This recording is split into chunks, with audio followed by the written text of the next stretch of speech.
जिदे शीश ते कदी कलश झूलदे गरम बालू दे करछे पुआ रिहा सी।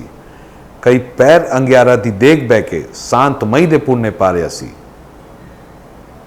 खाखे देख दे विच उबालिया नूं सतनाम वाहिगुरू गा रिहा सी। सीना जगदा तबदा ठारने नूं तन अपना साड़ विखा रिहा सी। कहना सौखा, सुनना भी बहुत सौखा, औखी गल है अमन कमान वाली। श्री गुरु अर्जन देव जी गुरबानी के कुंज है, कुर्बानी के कुंज है और मेहरबानी के कुंज हैं। सिमरन सोई पुरख अचल अबनासी, जिस सिमरत दुर्मत मलनासी। सदगुरु चरण कवल लिव तारण, गुर अर्जुन गुज सहर विचारण। गुरु रामदास कर कियो प्रगासा, सकल मनोरथ पूरन आसा। ते जनमत गुरमत ब्रह्म पचान्यो, कल जोड़कर सुजस विखान्यो। सिख धर्म में शहादत का सिलसिला श्री गुरु अर्जन देव जी से शुरू हुआ, जिन्हें शहीदों का सरताज भी कहा जाता है, और उसके बाद बंदा सिंह बहादुर तक ये शहादत चली। गुरु अर्जन देव जी के पिता श्री गुरु रामदास जी, जिनका जन्म चूना मंडी लाहौर में हुआ, जो आज डब्बी बाजार के नाम से जाना जाता है। 1534 में उनका जन्म हुआ। उनके पिताजी का नाम श्री हरदास जी था और माता दया कौर। बाल अवस्था में ही माता और पिता दोनों का देहांत हो गया। उसके बाद वो श्री गुरु अमरदास जी के यहाँ रहे। गुरु अमरदास जी 1552 में गुरु बने। 1553 में गुरु रामदास जी का ब्याह, उनकी शादी बीबी बानी जी से हुई। उस समय वो जेठा जी ही बोले जाते थे। 1557 में उनके बड़े बेटे पृथ्वीचंद की पैदाइश हुई। 1560 में महादेव दास और 1563 में गुरु अर्जन देव जी का प्रकाश हुआ। गोइंदवाल साहब, जिसको चबारा साहब बोला जाता है, उस जगह पर इनका आगमन हुआ। गोइंदवाल साहब में ही श्री गुरु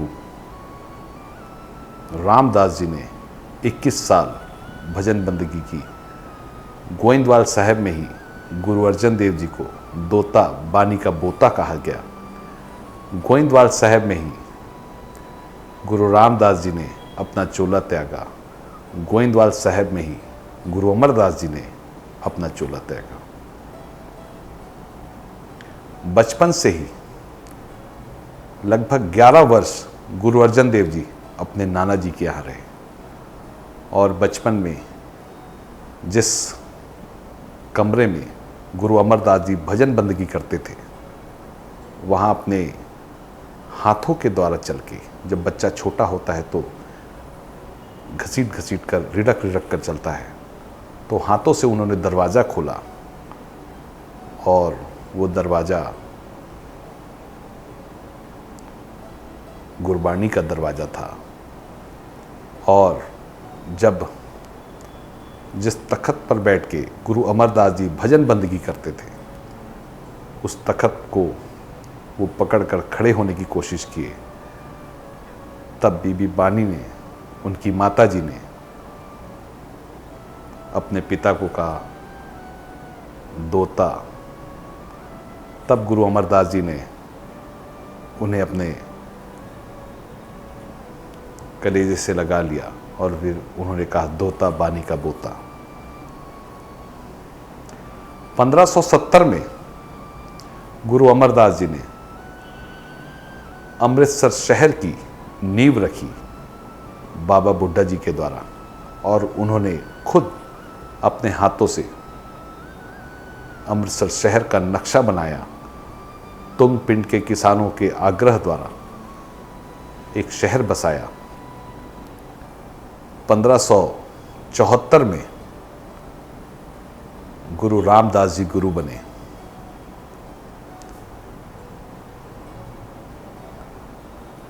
उसके बाद वो अमृतसर शहर का हरमंदिर के सरोवर का काम चालू किया। उसी समय गुरु अर्जन देव जी की ताया जी शादी का न्योता लेकर आते हैं गुरु रामदास जी के पास लाहौर में। फिर गुरु रामदास जी ने अपने बड़े बेटे पृथ्वीचंद को कहा, क्योंकि वो तो जा नहीं सकते थे, वो पूरी व्यवस्था देख रहे थे। तो पृथ्वीचंद का जवाब था, आप विलोकत हो सब समय, रहत काज इन विद को हमें, एक आरत एक करत पदारत, लेन देन नित करत हजारत। मैं तो पूरा लेन देन कर रहा हूँ, पूरी जिम्मेदारी कर रहा हूँ, पूरा यहाँ काम चल रहा है, मैं कैसे जा सकता हूँ। फिर उन्होंने अपने दूसरे बेटे महादेव को कहा। तो महादेव जी ने कहा, सुनकर बोलियो मत स्वभाव, कौन बंधु किसके हम जाओ, न हमरी किस काज चनाली, न चाहूँ मैं करन अगारी। कौन बंधु कौन रिश्तेदार, वो मस्त मौला था, वो नहीं किया। फिर उन्होंने गुरु अर्जन देव जी को कहा। गुरु अर्जन देव जी का जवाब था, पिता गुर के सुन पैमाने, हाथ जोड़कर बाग बखाने, ये जो काज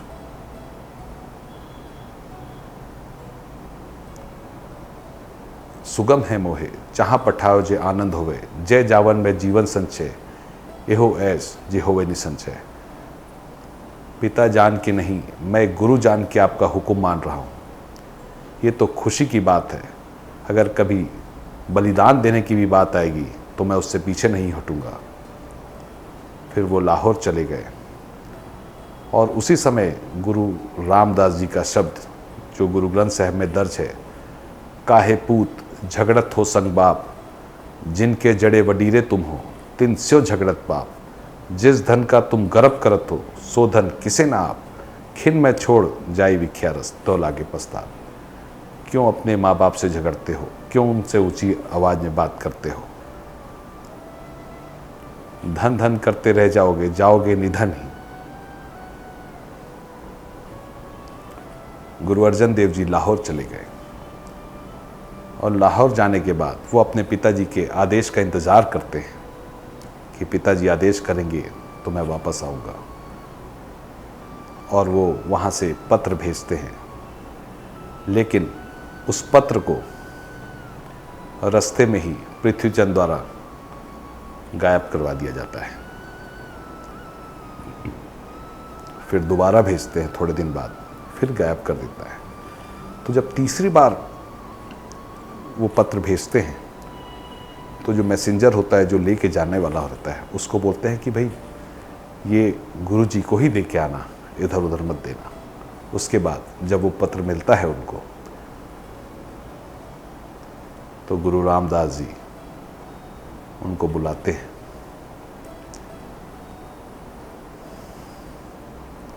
फिर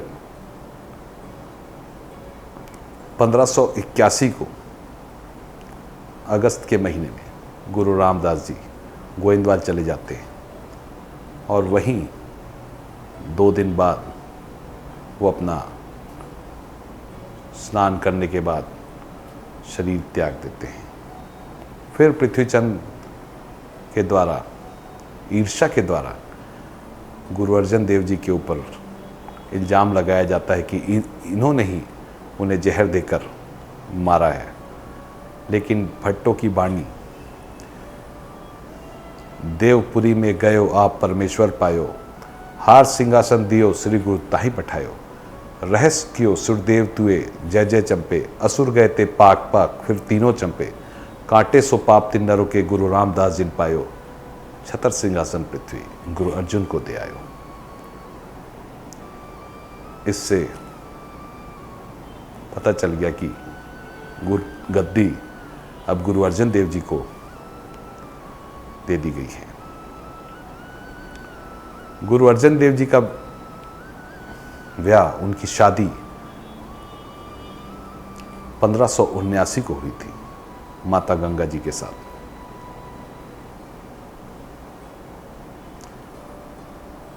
शादी के बहुत सालों तक उनके यहाँ औलाद नहीं थी। पृथ्वीचंद और उनकी धर्मपत्नी कर्मो बड़ा खुश होते थे और बड़े मीने मारते थे, ताने मारते थे कि बहुत अच्छा है, ये तो बे औलादा ही चला जाएगा और फिर सारा राजपाट हमारे पास रह जाएगा, क्योंकि वो गुरु बनना चाहते थे।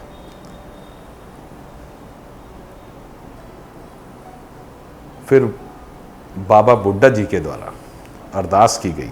अरदास करने के बाद 1595 में गुरु हरगोबिंद साहब का प्रकाश हुआ। पृथ्वीचंद के द्वारा लंगर बंद करा दिए गए, नाके लगा दिए गए, किसी संगत को आने नहीं देते थे, सारा कुछ बंद करा दिया गया था। एक बार गुरु अर्जन देव जी लंगर बनाने के लिए माता गंगा जी को कहा, तो एक मिट्टी के बर्तन में थोड़ा सा बेसन पड़ा हुआ था, तो उन्होंने उस बेसन के 2 प्रसादे बनाए, 2। उसके बाद गुरु जी के सामने रखा। गुरु जी के शब्द, रूखे भोजन भूम सैन सखी तरह संग सूख विहात, रूखा भोजन भूल जाए, ये जमीन सोने के लिए मिल जाए और उस ईश्वर का आश्रय रहे तो किसी चीज की जरूरत नहीं है।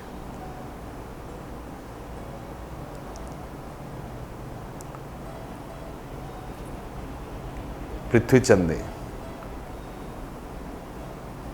कीर्तन बंद कराया। उसके बाद जब गुरु हरगोबिंद साहब का आगमन हुआ तो उसकी ईर्ष्या और बढ़ गई। तो सबसे पहले तो उसने थथोदाई के शरीर में जहर लगाकर उसे लालच देकर, पैसे का लालच देकर गुरु हरगोबिंद साहब को मारने के लिए भेजा, लेकिन वो जहर उसके शरीर में ही लग गया। फिर वो ब्राह्मण को भेजे दही खिलाने के लिए, लेकिन वो भी पेट के दर्द से खुद ही मर गया। फिर सपेरे को भेजा गया सांप लेकर डसने के लिए, वो भी सांप को गुरुजी ने अपने पैरों से मसल दिया।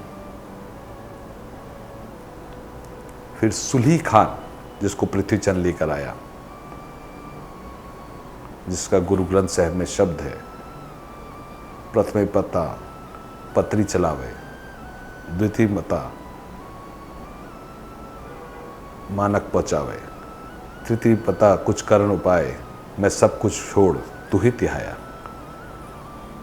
पहले पत्र भेजेंगे, अगर पत्र से कुछ नहीं होगा फिर बात करने के लिए 2 लोगों को भेजेंगे, अगर उससे भी कुछ नहीं होगा तो फिर उस ईश्वर का आश्रय है, उस ईश्वर के ऊपर छोड़ देंगे। फिर सुल्ही खान सुबह के समय अपने घोड़े पे जा रहा था और उसी समय उनका घोड़ा जाकर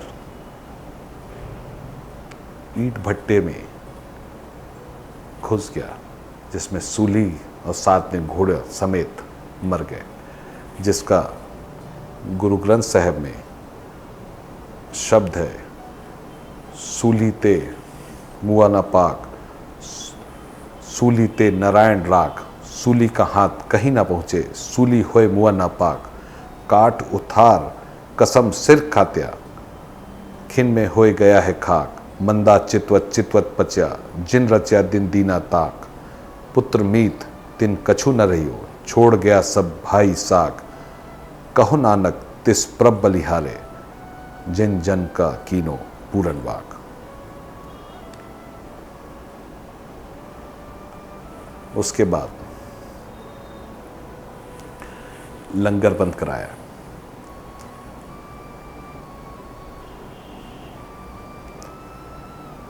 फिर कुछ दिन बाद पुरोहित के द्वारा गुरु हरगोबिंद साहब का रिश्ता चंदू की बेटी से किया गया। जब चंदू को इस बात का पता चला तो चंदू ने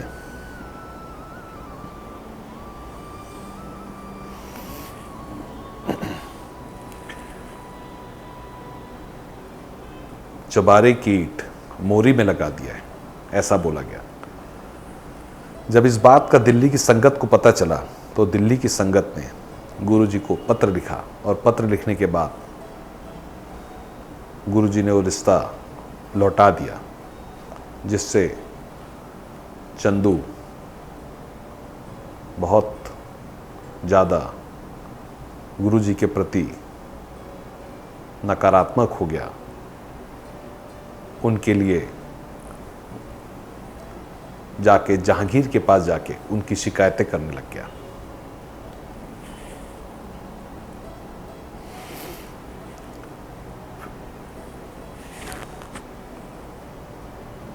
फिर उसके बाद क्योंकि आदि ग्रंथ की संपूर्णता का भी काम चल रहा था और 1588 को हरमंदिर साहब की नींव साईं मियां मीर के द्वारा रखी गई। साईं मियां मीर ही सबसे पहले इनको लाहौर में मिला था और साईं मियां मीर मुस्लिम धर्म के प्रचार के लिए तबलीग का काम करता था, लेकिन वो अब गुरुजी की शरण में आकर सुखमनी साहब का पाठ करने लग गया था। और जिस बीरबल की हम कहानी सुनते हैं, बीरबल की बड़ाई करते हैं, वो बीरबल भी जो भगवान दास का एक नौकर था और जोधा भाई के साथ आया था, जब जोधा भाई का विवाह अकबर के साथ हुआ था तो महेश दास इसका नाम होता था, जिसको अकबर ने बीरबल का नाम दे दिया था। वो भी गुरुजी के पास आता है और गुरुजी को बोलता है जो आप दसवंत लेते हो, क्योंकि दसवंत की प्रथा गुरु अर्जन देव जी के द्वारा ही चालू की गई थी, तो वो टैक्स के तौर पर वो टैक्स अकबर को देने की बात करता था। और उसके साथ साथ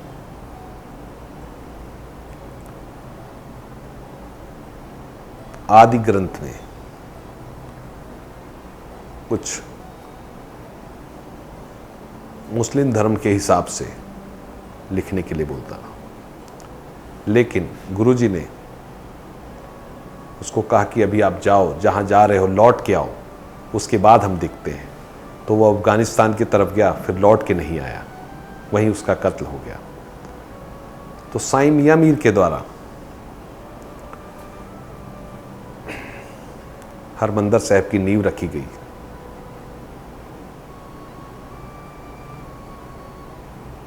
सोलह 1604 में आदि ग्रंथ को की संपूर्णता की गई। उस समय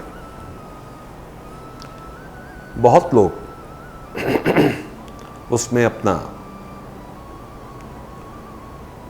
पंक्तियां दर्ज कराने के लिए गुरुजी के पास आ रहे थे, क्योंकि पूरे देश में सब तरफ एक बात फैल चुकी थी कि एक ऐसा ग्रंथ बन रहा है जिसमें सभी धर्मों का सम्मान किया जा रहा है और सभी धर्मों के लिए के लोगों को उसमें जगह दी जा रही है। तो कई लोग पहुंचे, जिसमें कान्हा, पीलू, छज्जू, शाह हुसैन ये भी पहुंचे, जिनकी वाणी गुरु अर्जन देव जी ने दर्ज नहीं की। कोई बोलता था चुप रे अड़िया चुप, कि चुप रहो तो गुरुजी ने मना कर दिया कि चुप नहीं रहना है, बोलना है। किसी का कहना था कि स्त्री की ना फोटो देखो, ना स्त्री को देखो, ना किसी औरत को देखो। तो गुरुजी का कहना था, जो हमारे गुरु नानक देव जी की वाणी, सो क्यों मंदा राखिए जित जब में राजान।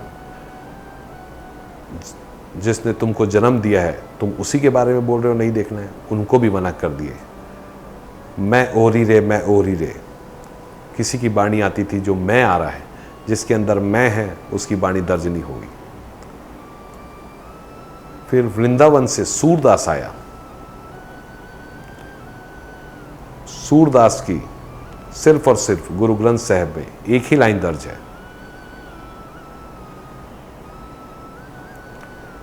जब सूरदास आया गुरुजी के सामने, तो गुरुजी ने बोला कि सुनाओ, क्या सुनाते हो। तो उसने जो वाणी सुनाई, छाड़ रे मन हर बेमुखन को संग। वो अपनी वाणी में इतना विलीन हो गया कि वो शब्द को गाते रहा। उसी समय लांगरी जी आए। लांगरी जी ने कहा कि लंगर तैयार है।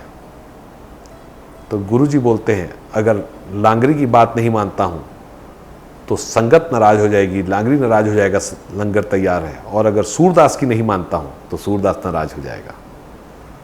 इसकी तौहीन है, सूरदास की तौहीन है। तो फिर गुरुजी ने सूरदास की सिर्फ और सिर्फ एक ही लाइन दर्ज की, छाड़ रे हर बेमुखन को संग। और उस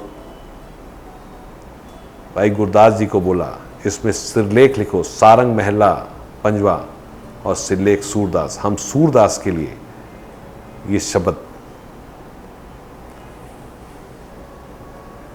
लिखते हैं। 1605 को अकबर की मृत्यु हुई और 1605 को ही जहांगीर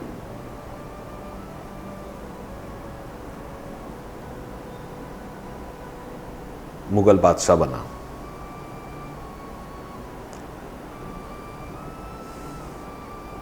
क्योंकि गद्दी जो है वो अकबर खुसरो को देना चाहता था, लेकिन जहांगीर ने जबरदस्ती ले ली। खुसरो जहांगीर का बेटा था और जहांगीर शराब पीने का बहुत आदी था। और जहांगीर की जो बेगम थी नूर जहां, वो राजपाट देख रही थी।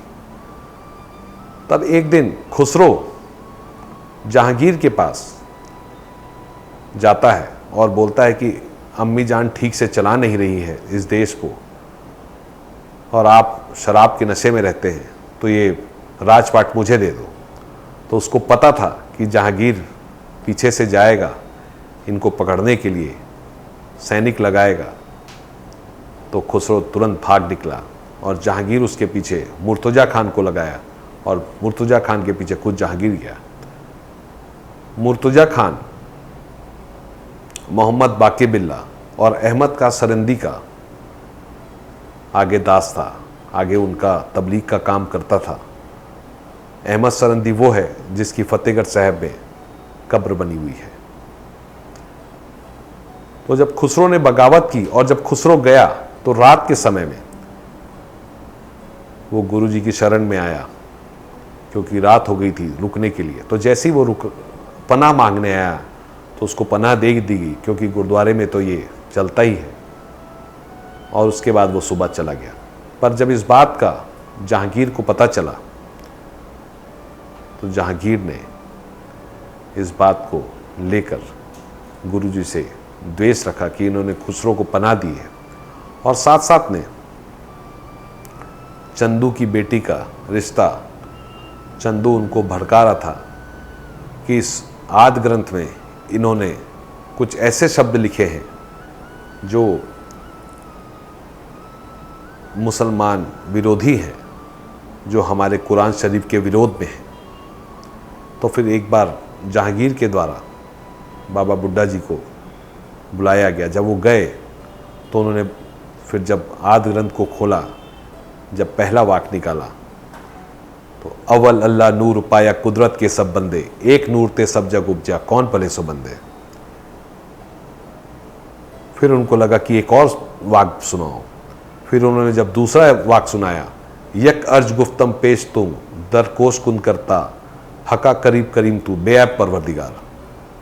तो वो कुछ नहीं बोल पाए, लेकिन फिर भी उनके मन में द्वेष था, क्योंकि इनका सबसे बड़ा तबलीग का प्रचारक साईं मियां मीर वो गुरुजी के शरण में आ चुका था।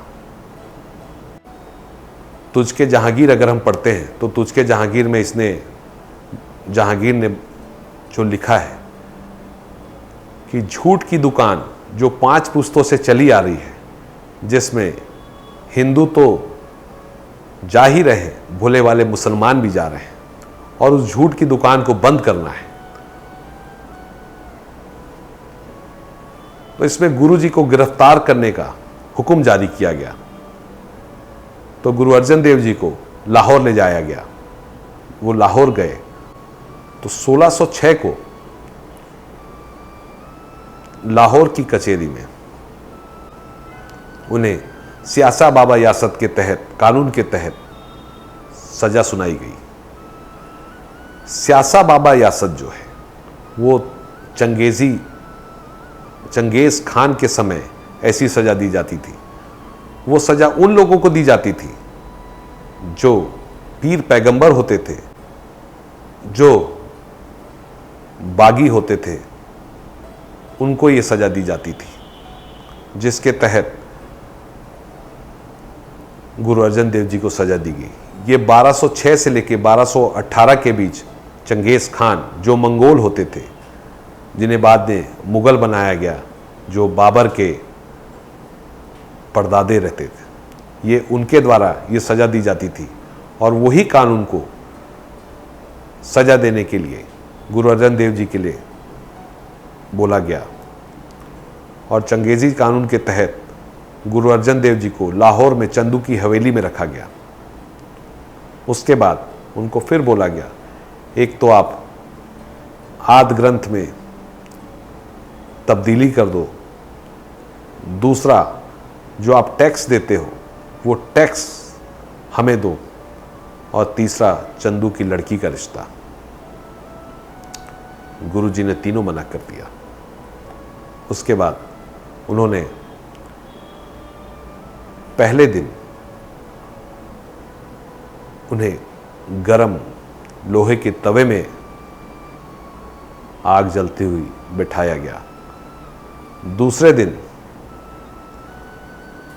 उनके ऊपर रेत डाली गई, गरम रेत डाली गई। जब शरीर पूरा रेत से, गरम रेत से फुलोवे फुलोवे हो गया, फिर उसके बाद तीसरे दिन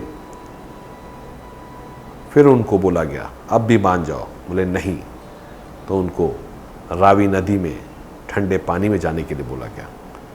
अब जैसे ही जब वो रावी नदी में पानी में गए तो गुरुजी ने बोला, सेवक की ओढ़क निभही प्रीत, जीवत साहेब सेव्यो अपना, चलते राख्यो जी। सुन के हा सदगुरु ने मिया, छोड़ो पीती चाम से, क्या हुआ तन तप रहा, मन शांत है हरि नाम से। जैसे जैसे शरीर पानी में जाने लग गया, वो हाथ जोड़कर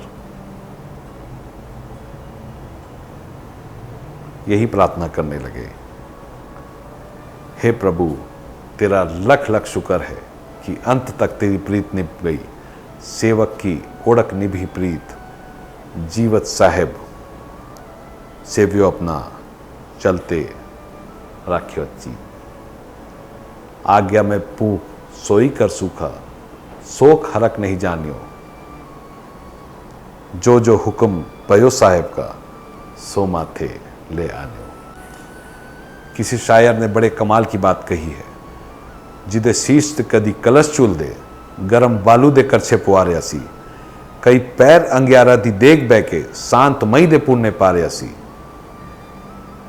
खाखे देख दे विच उबालिया नू, सतनाम वाहिगुरू गारिया सी, सीना जगदा तबदा ठारने नू, तन अपना साड़ विखारिया सी। कहना सौखा, सुनना भी बहुत सौखा, औखी गल है अमन कमान वाली, ओ आत्मा है रब दी, तत्ती तविच सुखमनी गाउन वाली। भाई गुरदास जी ने बड़ा अच्छा शब्द लिखा है, रहंदे गुरदरिया विच मील कुलीन हेठ निर्वाणी, दर्शन देख पतंग जो ज्योति अंदर जोत समानी, सबस सिरत मिल जो पीड़ पई चित अवर न जानी, कमल विच पवन जो सुख संपट विच रहन भी आनी, गुरु उपदेश न बिसरे बापियो जो आंख वखानी। गुरु जी ऐसे पानी में गए जैसे मछली तैरती है, जैसे ठंडे पानी में एक मछली तैरती है, जैसे पतंगा एक दिए की तरफ जाता है, जैसे मृग हिरण उस आवाज की तरफ जाती है, जैसे कमल की तरफ भौरा जाता है। अपनी तुच्छ बुद्धि अनुसार मैं इस गुरु अर्जन देव जी दे जीवन के बारे में जो बातें बताई हैं, हो सकता है उसमें कुछ गलतियां भी हुई हों, तो उसके लिए मैं माफ़ी चाहता हूं और आने वाले समय में और वीडियो ऐसे ही बनाते रहूँगा और आप सभी का प्यार मुझे मिलता रहेगा। धन्यवाद। वाहिगुरु जी का खालसा, वाहिगुरु जी की फतेह।